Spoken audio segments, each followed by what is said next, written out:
Thank you for your kind words and introduction. Okay.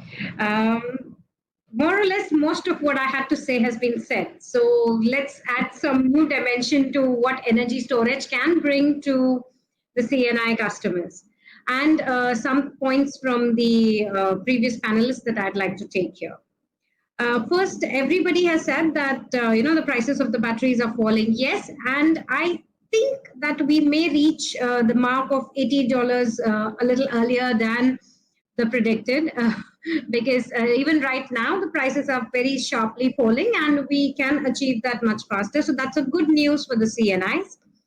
Second thing is, I think the CNIs should more look towards having more hybridization rather than just focusing on one technology. That would make more sense to them, because and hybridization I just don't mean by just adding some part of solar, some part of DG, but even hybridization of energy storage would make sense to them because of their requirements, sometimes of long durations, sometimes of because lithium does not being it's not really viable beyond 4 hours. So yes, that should be taken into consideration for the CNI customers, because in some parts of our country we have a 1 full day power outages, and there are customers who want to run their factories or their establishments at that particular 1 day, because it's sometimes a weekday in some part of the countries. So I think that makes more sense. Another thing that I would like to highlight is that there is a lot of standardization work being done in India by the Bureau of Indian Standards.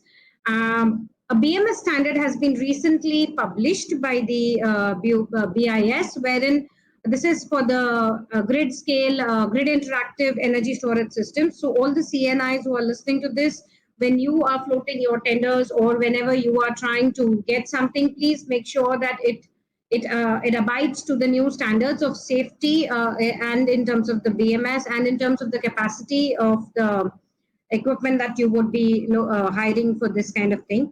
Battery leasing definitely makes a very important case here for the CNIs, because just like how the leasing of rooftop solar has been, the RESCO model has been very popular. Some demand that comes from the CNIs is that can we have a battery leasing model as well into the rooftops. So this is an important aspect that the EPCs or the companies who are in the RESCO model should look in, and that would be a win-win situation, because even today we can have energy storage based solar rooftop at about grid parity, and if the volumes are pretty decent, we can come to less than grid parity prices. So of course we are a win-win case, no doubt, against the diesel generators.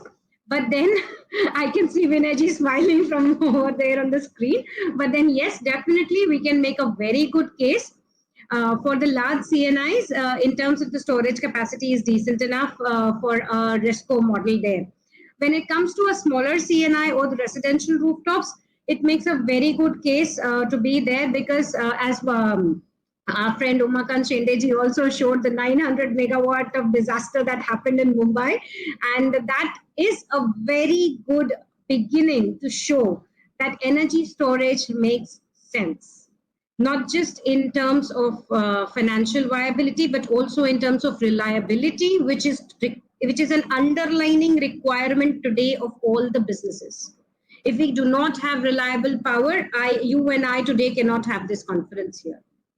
It would not make sense. So reliability, if the power, is the most important factor. Something that the CNIs should actually evaluate at the time of opting for rooftop and energy storage is thermal runaways.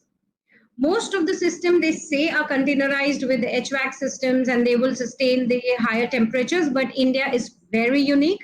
And for our country specifically, we should ensure that whatever we are choosing for the reliable power, for the cheap and the most economic power that we want to get into, we should take the thermal runaway of the battery packs that we are looking at, because that is a deterrent. And at the time when you need the power most, you will not have the maximum capacity that is offered by the system provider.